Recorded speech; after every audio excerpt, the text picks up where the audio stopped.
Hoy voy a hablar del nacimiento de la novela. Voy a tomar algunos puntos importantes. Y bueno, aquí voy como con este encuentro de bueno. Dentro de los historiadores, nosotros tenemos diversas fuentes, manejamos diversas fuentes. Algunos historiadores, como mi caso, trabajamos la novela como una fuente. Bien, entonces es una fuente, todas lo son, pero la novela es una fuente sumamente compleja, es una fuente que presenta grandes retos para el historiador. Entonces creo que a la hora de empezar a estudiarla como fuente hay cosas que tiene que conocer de ella, y una de esas es cómo surge entonces o cómo aparece lo que hoy conocemos novela. Bien. Es importante tener claro que las innovaciones en la técnica novelística mantienen relaciones de dependencia con el mundo social que, digamos, rodea a la producción de una novela. Es decir, que la estructura social, lo que tiene que ver con la economía del mercado, el estatuto de los escritores y de los lectores, va a entrar a afectar a un género como el género de la novela y obviamente a cualquier obra artística. Bueno, esas fuerzas sociales, porque no quiero que se llegue a entender que la novela es un reflejo directo de lo que acontece social, política y culturalmente. No es un reflejo directo, es sencillamente que lo que acontece alrededor de la novela, lo que empieza a hacer es a incidir, digamos que le da una luz, le da posibilidades de germinarse, es decir, que de una manera lateral afecta al género, y porque obviamente quienes hacen las novelas son seres humanos que habitan en una sociedad. Entonces esta situación va a llevar que el género como tal vaya a vivir unas modificaciones a lo largo de la historia. Bien, entonces las formas estilísticas, pero no solo en cuestión de la novela, sino que también en otro tipo de manifestaciones artísticas, van a tener mucho que ver con situaciones extralingüísticas y extraartísticas que van a entrar pues como a tener cosas que ver en esto. Bueno, siempre he tenido la impresión de que lo que hoy entendemos por novela es un género que es solidificado, que está cristalizado, o sea, que hay una cosa clara que es la novela, como sucede con otros géneros literarios como la poesía, como el teatro. No es así.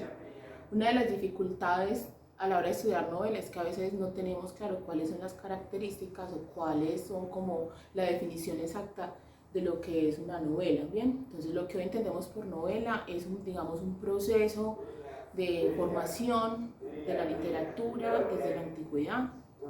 Ahora tenemos algo que aparentemente reconocemos como novela.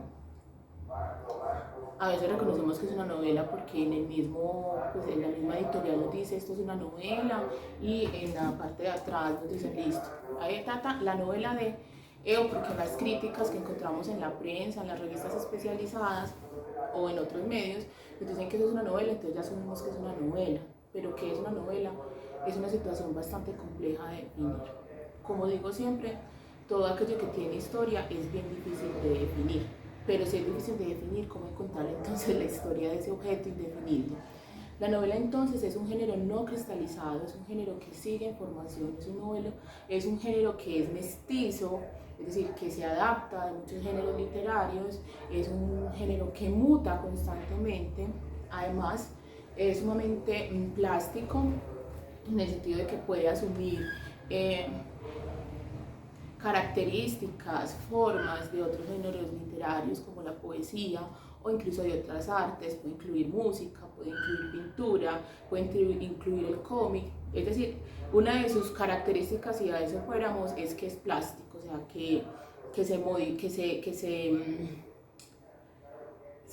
se modifica constantemente, ¿cierto? Que es flexible, sería otra palabra, es un género sumamente flexible. Creo que la flexibilidad de lo que hoy llamamos novela se debe también a una cantidad de situaciones de carácter ideológico, de las situaciones del mercado, del pensamiento moderno. Entonces creo que esa flexibilidad también se debe a eso. Pero ahorita voy a entrar a profundizar un poco al respecto. Bueno, como les digo, es un género que no logra definirse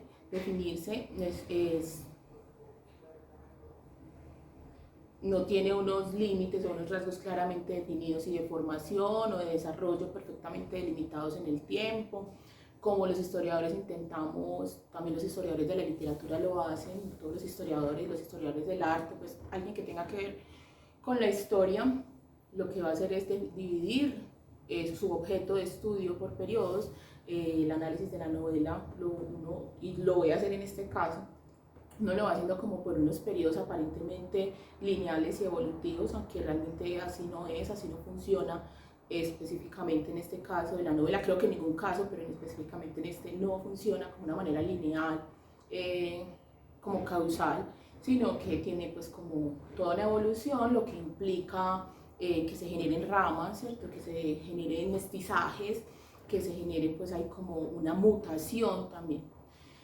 Listo, entonces, no son delimitados por el tiempo, ni siquiera por el espacio, porque nada, cuando empezamos a hablar de novela también tendríamos que hablar no solo de lo que es, por ejemplo, la novela del Renacimiento, la novela del siglo XVIII, la del XIX y la del XX, también habría que especificar el espacio geográfico en el cual se está produciendo la novela. Si bien porque responde a la idea de la nación, responde a las literaturas nacionales en un planteamiento político, creo que no es solo por eso, sino que también responde al hecho de que lo que los seres humanos viven conjuntamente en sectores geográficos, en lugares geográficos, afecta y va a hacer que surja una novela diferente, es decir, la novela francesa es diferente a la novela inglesa, a la italiana y a la española, y eso tiene pues sentido por la idiosincrasia de cada sociedad. Bien, la novela tiende a ser considerado como un género, un producto de aluvión, fruto residual de la evolución de una serie de géneros. Entonces, cuando empezamos a mirar el origen de la novela, súper complicado, pues como le he dicho, buscar el origen es un problema, uno no debería de hacerlo, pero es inevitable. Entonces, digamos, buscando de dónde viene, cómo se forma esto que llamamos novela, ¿cierto? Esta forma, este género, uno se puede volver mucho, ¿cierto? Puede volverse a la antigüedad o sencillamente queda en el siglo XVI, XV-XVI, o sencillamente se va al siglo finales del siglo XVIII y soluciona la situación. Frente a eso van a encontrar muchos autores que estudian la novela, pues como la evolución de la novela, una historia natural de la novela. Bien, estudian eso, cómo surge esto. Otros sencillamente no se ponen en esta tarea de buscar el origen. Yo lo he hecho como una inquietud intelectual por explicarlo, pero no es mi objeto de investigación, sencillamente mis objetos son otros y lo que hago es entonces, digamos que esto es como contextual. Bien, entonces la novela, como lo digo, es residual de un montón de la epopeya, de un montón de géneros, la epopeya,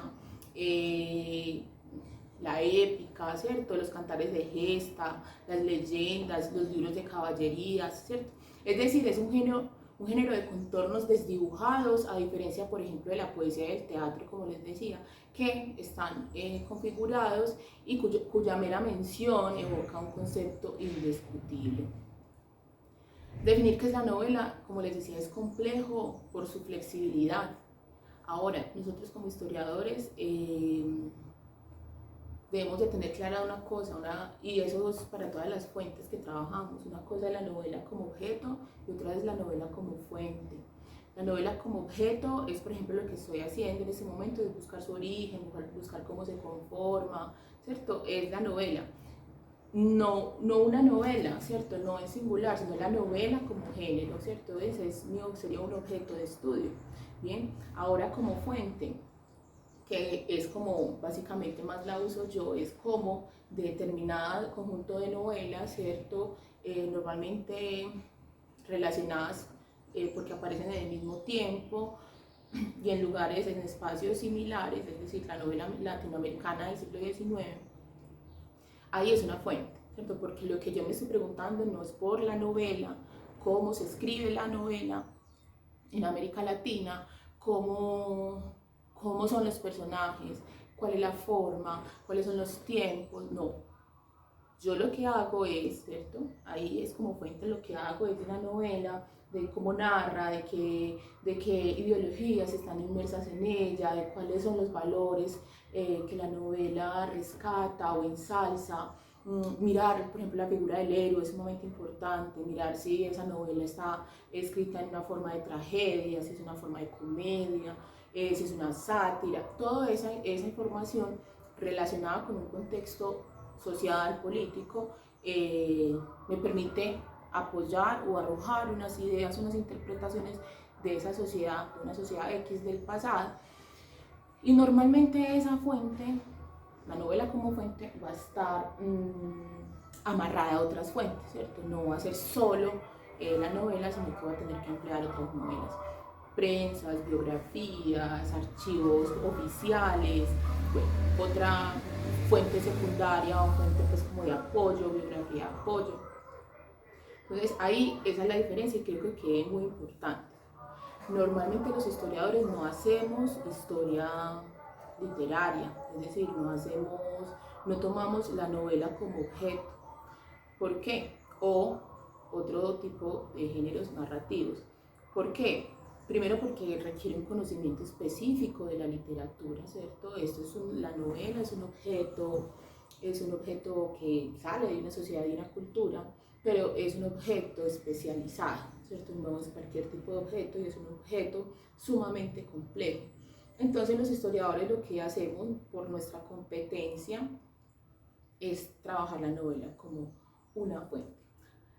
Igual, para trabajarlo como fuente hay que conocer de teoría literaria, no es simplemente leer una novela y sacar una información, porque podríamos caer en el campo de la especulación. Entonces aquí hay unas herramientas analíticas para emplear esto. Bien, el género entonces, como les dije ahorita, yo no sé cuántas digamos, líneas historiográficas existan al respecto. Como les digo, creo que pues la verdad no importa, no se trata de decir, sí, nace con esta novela, hay autores que lo hacen, ¿cierto? Entonces, digamos que una de las más conocidas y que a ustedes seguramente se la enseñaron en el colegio, es decir, una de las versiones hegemónicas, es que la primera novela que hay en la historia de la humanidad es El Quijote. Ya ahí, pues, después de que no lee cositas, uno dice, bueno, y de acuerdo a lo que ya yo considero actualmente que es una novela, yo no diría que El Quijote lo es, yo diría que es una protonovela. Es decir, tiene germen, o sea, tiene como cositas de lo que va a ser la novela moderna, pero como tal, como en esa formación completa, no lo es. Pero como digo, sumamente difícil porque no tenemos claro definir qué es una novela. Bien. Entonces, si de eso se trata, nos podemos devolver hasta la antigüedad, ¿cierto? Este género surge en Occidente como fruto de una lenta y difícil conjunción de diversas modalidades literarias. Los géneros literarios los podemos encontrar una primera definición desde Aristóteles, encontramos y lo que él manifiesta como esos géneros literarios, la epopeya, la épica, la dramática y la... ¡Ay, se me olvidó! Son tres, sí, son tres. Esos géneros, digamos, van mutando, se van combinando con otros, ¿cierto? Con otras expresiones, y desde ese seguimos conservando pues como los grandes géneros. Esa teoría sigue siendo, después de tantos siglos, sigue siendo usada, obviamente con todos los cambios, y a eso se le van a meter géneros y subgéneros y subgéneros y subgéneros, pero digamos que sigue aplicando. Entonces la novela es un género que viene de otras, digamos que toma parte de la épica, toma de la epopeya, incluso de la dramática, para irse construyendo como un género. Yo quiero leer una definición que me parece, pues, una definición, no definición, pero que me parece interesante este intento. Todos los que intentan definir la novela siempre dicen que están haciendo un intento y es por esa dificultad. Entonces, una de las que me gusta es esta. Estoy leyendo a Thomas Pavel en un libro muy bueno, se llama Representar la existencia, el pensamiento de la novela. Lo recomiendo enormemente. Pues voy a leer un poquito lo que es carajo, los contenidos, el índice se pone adelante, ponerlo atrás es mala educación. Bien, miren, voy a leer los grandes, son las partes, porque bueno, no me lo voy a leer todo rápido. La trascendencia de la norma. Bueno, hay una introducción genial donde intenta definirlo y hace una pequeña historia de la novela de una forma crítica, pues no se queda como en el dato, sino que empieza a hablar más como por periodos como de esas características. Y toma unos autores que a mí me gustan mucho, especialmente, toma dos que a mí me gustan mucho, hay otros, pero hay dos que a mí me gustan mucho que en la introducción incluye, que obviamente se van a ver a lo largo de su análisis, que es a Mikhail Bakhtin y a Lukács, a George Lukács. De Lukács voy a hablar un poco hoy, creo, si no posteriormente haré otro videito, porque también quiero como hablar en algún momentico de lo que es la novela histórica de acuerdo a George Lukács. Bien, entonces, primera parte, o sea, la introducción, luego viene la primera parte, se llama la trascendencia de la norma, el idealismo premoderno, la ciencia de la imperfección. Eso empieza desde la Edad Moderna, esto de la Edad Moderna. Luego viene una segunda parte, se llama el encantamiento de la interioridad, tiene 2 capítulos, el idealismo moderno y el sujeto vulnerable es el otro. Luego viene una tercera parte, la naturalización del ideal. Primero, entonces, de esa parte sería el capítulo quinto, que es las raíces de la grandeza. Sexto, la herencia del escepticismo moral, y luego hace una síntesis. Y luego ya el último, la cuarta parte y última, se llama el arte del distanciamiento. Y tiene un capítulo, solo uno, que es el capítulo octavo, que es vínculos abolidos, universos insondables. Ese último capítulo es genial, pero de ese hablaré en otro momento cuando hable de la novela del modernismo. Si algún día hablo de la novela del modernismo, no sé. Bueno, por ahora, lo que pasa es que hablar de literatura requiere demasiado tiempo, sobre todo pues porque es un fenómeno sumamente amplio en el tiempo. Bueno, les leo una especie de definición que da en la página 42. Esta idea, está hablando de algo que venía diciendo antes, esta idea se manifiesta en varios niveles, de los cuales el primero, que tiene como objeto el lugar del hombre en el mundo tomado en su más amplia generalidad, se desprende del horizonte de la imaginación antropológica dominante en cada época. En este nivel, la novela reflexiona, como antes lo habían hecho la epopeya y la tragedia, sobre el papel de lo divino en el mundo humano y sobre las relaciones entre el hombre y sus semejantes. Pero mientras que en la epopeya los héroes pertenecen en cuerpo y alma a sus ciudades y en la tragedia el destino de los personajes está determinado de antemano, en la novela el personaje es separado del mundo circundante y sus aventuras nos revelan la contingencia de este. Mediante la distancia que establece entre el protagonista y su medio, la novela es el primer género en interrogarse sobre la génesis del individuo y la instauración del orden cotidiano. Ahorita profundizo más sobre esa idea. Más adelante dice en la misma página. En la novela, género que considera al hombre en función de su adhesión al ideal, plantearse esta cuestión axiológica lleva a preguntarse si, por defender dicho ideal, el hombre debe resistir al mundo, sumergirse en él para restablecer el orden moral o enfocarse por remediar su propia fragilidad. En otras palabras, si el individuo puede habitar el mundo donde nació. Esta pregunta y esta necesidad se va a ver cada vez más y más en la novela. La novela del modernismo deja claramente esta situación, pero digamos que es un proceso evolutivo. En relación a estas cuestiones, lo que hace la novela es privilegiar el amor y la creación de parejas, mientras que la epopeya y la tragedia tienden por objeto el vínculo entre el hombre y sus prójimos. La novela, hablando del amor, reflexiona sobre el establecimiento de este vínculo en su forma más íntima e impersonal. Ahí es donde yo recomiendo Historia de la sexualidad de Michel Foucault. ¿Listo? ¿Qué tiene que ver? O sea, ¿por qué hasta cierto momento? Porque eso no va a ser siempre, no va a ser en toda la novela.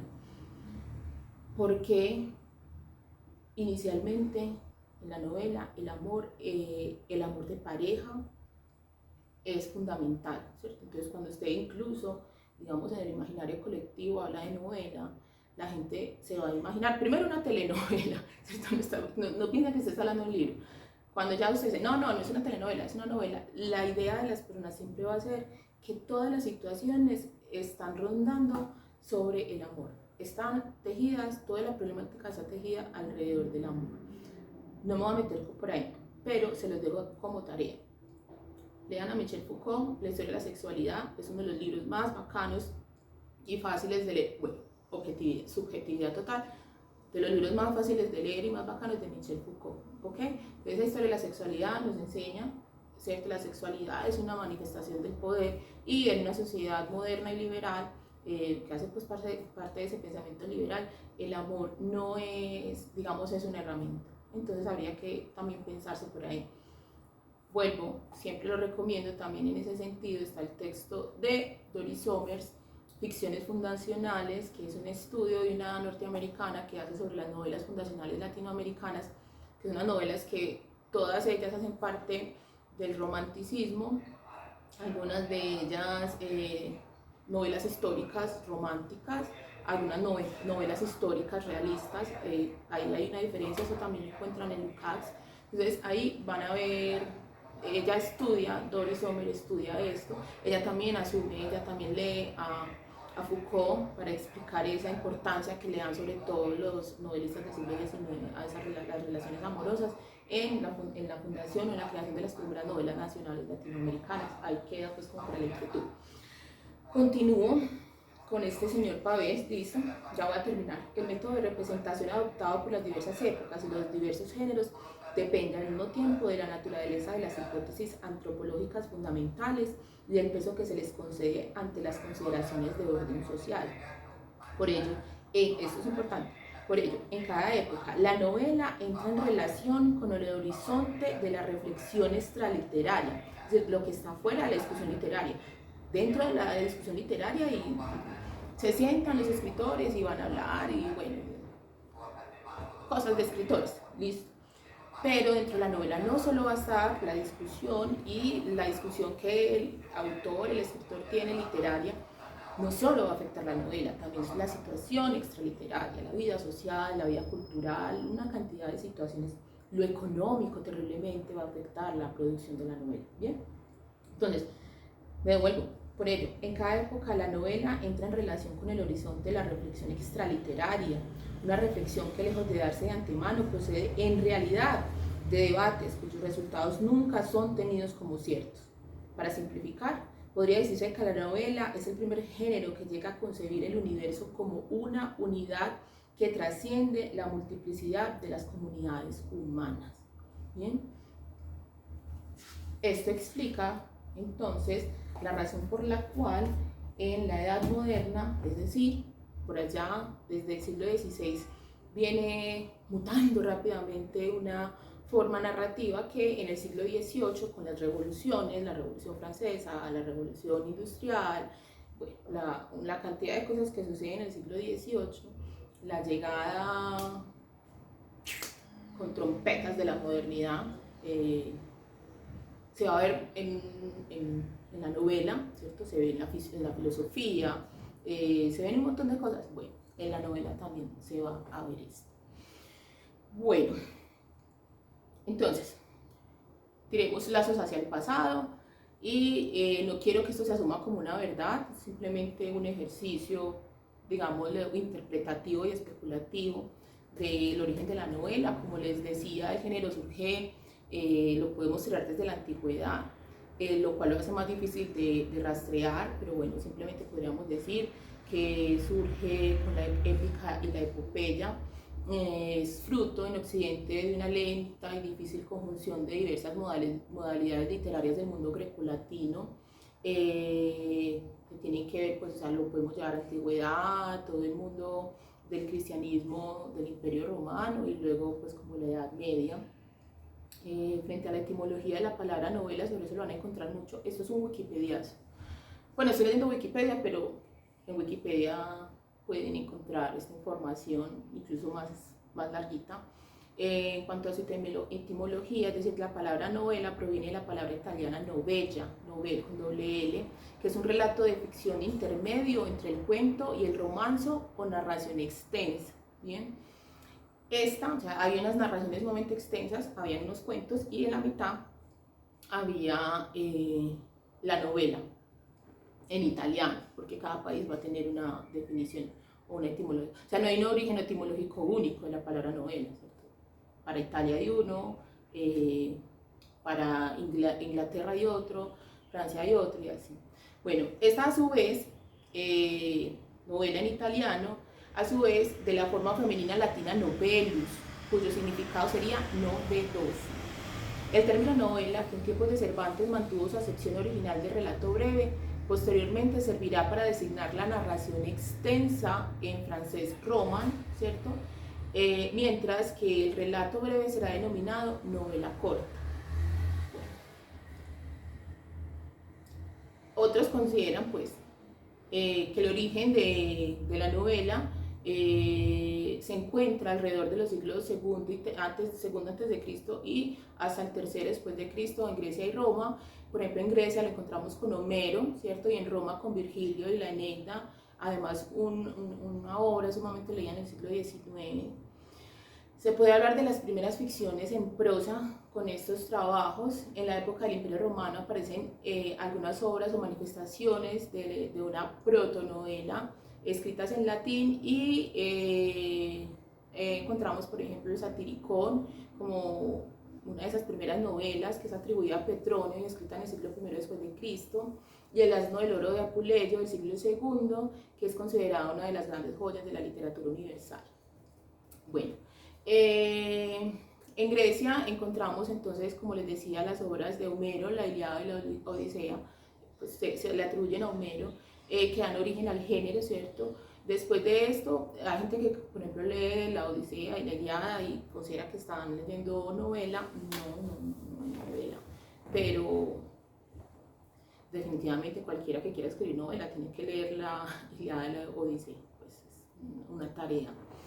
Bien, después de esto la épica ha evolucionado en dos direcciones. Primero, de una forma estructural, puesto que de ser un género narrativo escrito en verso, pasó a ser un género escrito en prosa, la novela.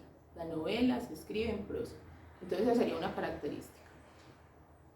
Pero hoy en día casi todo escribe en prosa, entonces es complicado. Pero digamos que cuando se empieza a rastrear hacia atrás, hacia el pasado, pues listo, una característica de la novela va a ser escrita en prosa, mientras que la épica y la epopeya normalmente son líricas.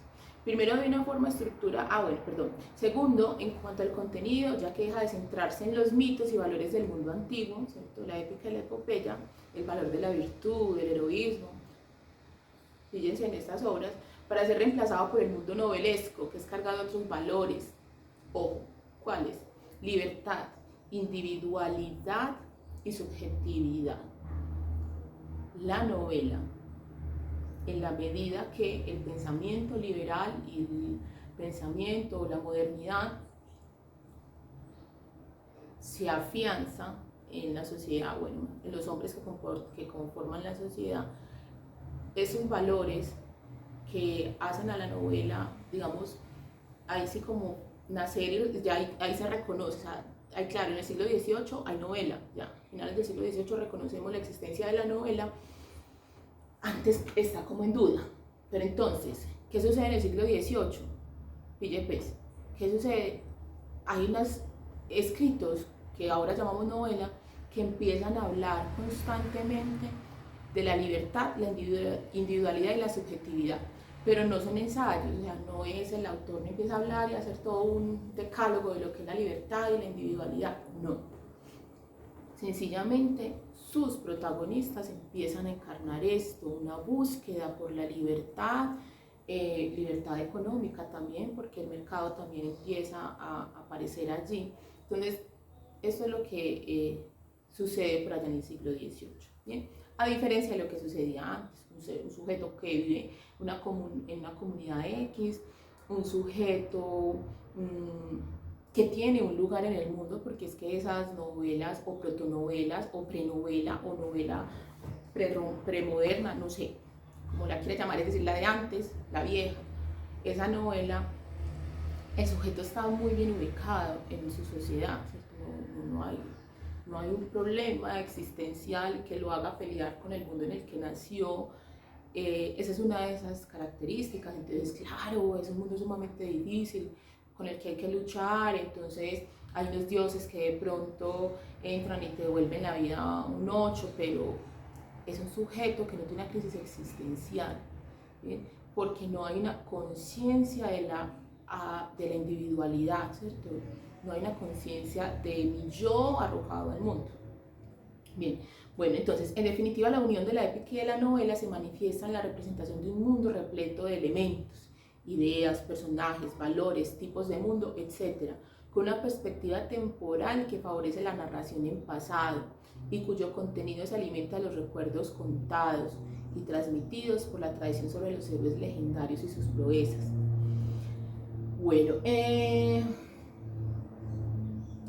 la Edad Media es, sobre todo la Baja Edad Media, es un momento rico en la creación de narraciones, ¿cierto? De allí encontramos novelas de caballerías, encontramos la novela bizantina, ¿cierto? Previamente a este momento que estoy hablando.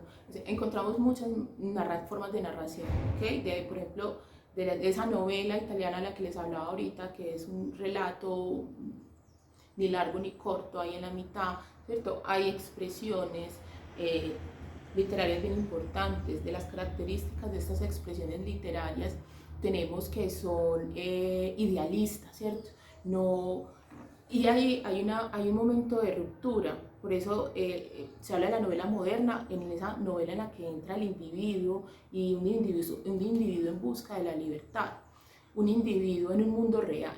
Esas novelas previas o protonovelas o novelas premodernas tienen una característica y es que son idealistas, ¿cierto? Son unas novelas que suceden, que no tienen como preocupación el mundo real y actual de los seres humanos.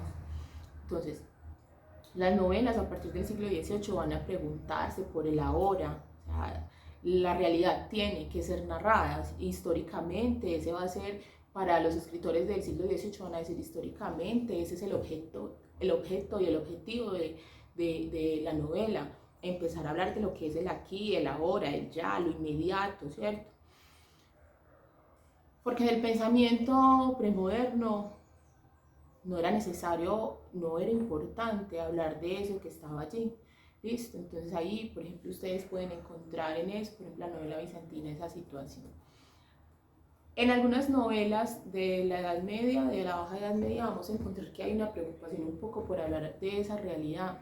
En el Quijote se encuentra, el Quijote es una sátira, es una crítica a la novela de caballerías, pero no solo a la novela de caballerías, sino a todo lo que significa la novela de caballerías, todo lo que, cómo conciben ellos la realidad y la vida. Bien. Bueno, la narrativa medieval fue la poesía épica cantada por los juglares. A partir del siglo XVIII se fue creando en Europa la narrativa en prosa.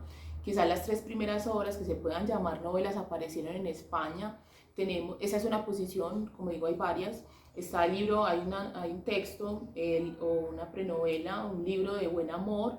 Está La Celestina y El Conde de Lucanor. La primera está escrita en verso, la segunda fue escrita en 1499 y es difícil de difícil catalogación porque no se sabe, La Celestina no se sabe si es una obra dramática o si es una novela dialogada. Esas novelas son muy difíciles de leer, bueno, estos textos son muy difíciles de leer, primero porque es en español antiguo, segundo porque la forma es importante, la forma habla, ¿cierto? Entonces, para nosotros estas formas de la Edad Media y del Renacimiento son muy complejas, incluso leer a Shakespeare, que ya desde la modernidad resulta complejo para un lector de pronto no, que apenas está empezando. Normalmente en el colegio lo acercan a uno a estas lecturas. Yo recuerdo que yo me leí La Celestina en el colegio, al igual que la Maudis de Gaula y el Lazariño de Tormes, y es muy difícil. Son novelas muy difíciles, yo creo que ya deberían de quedar solo para lectores muy avanzados o para especialistas porque realmente pueden frustrarle a uno el amor por la literatura.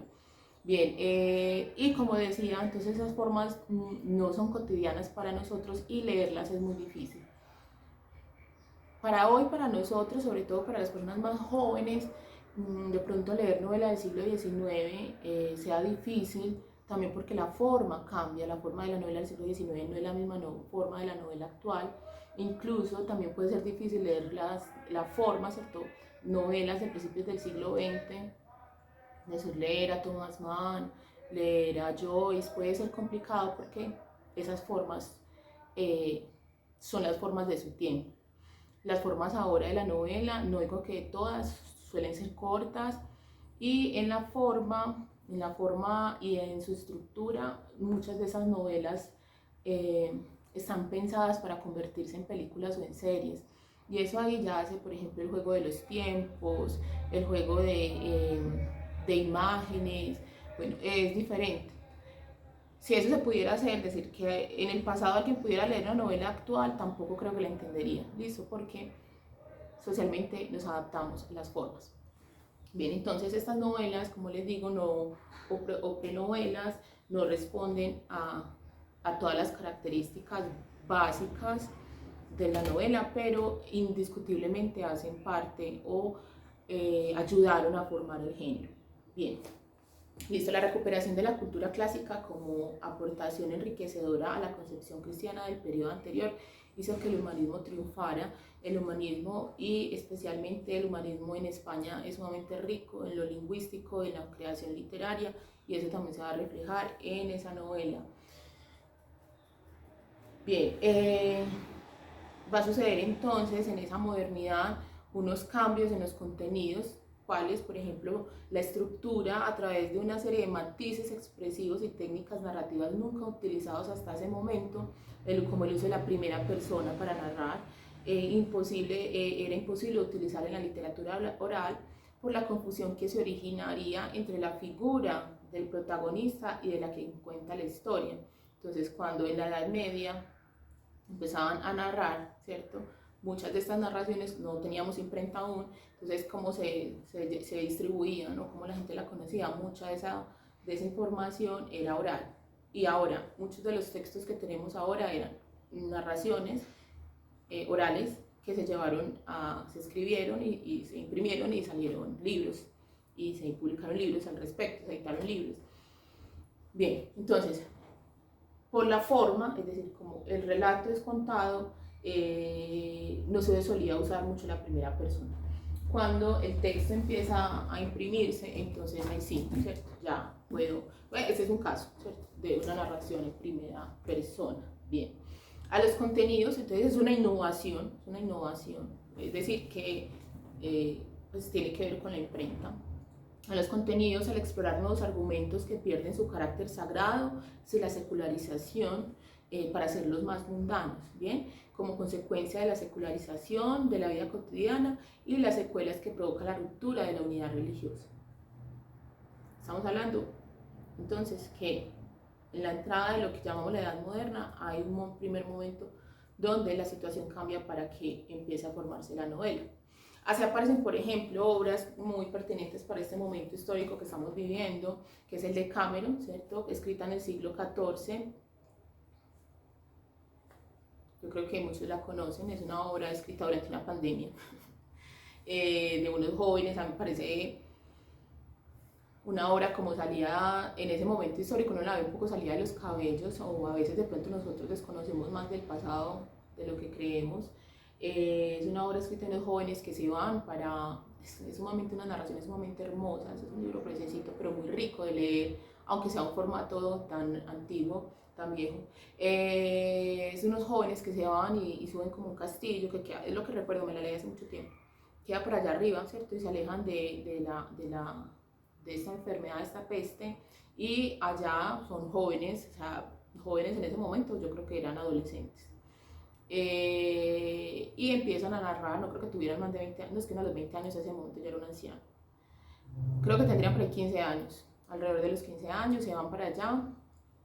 Son jóvenes, imagínense, 15 años, efervescencia de las hormonas, empiezan a hablar de muchas cosas, empiezan a contarse historias. También es muy interesante porque a partir de esa obra uno como historiador puede leer cómo se narraba, qué se narraba, la lectura en voz alta, bueno, cómo se compartía todo esto en las sociabilidades del momento. Y hay unos cuentos maravillosos allí, narraciones maravillosas, algunas bastante hot para el momento histórico del siglo XIV. Otra obra, entonces, en este mismo sentido, La Celestina, de finales del siglo XV. También aparece Lazarillo de Tormes, que es anónimo y que edición más antigua que conocemos es de 1554. Contiene allí estas obras contienen ya una potencia, todos los elementos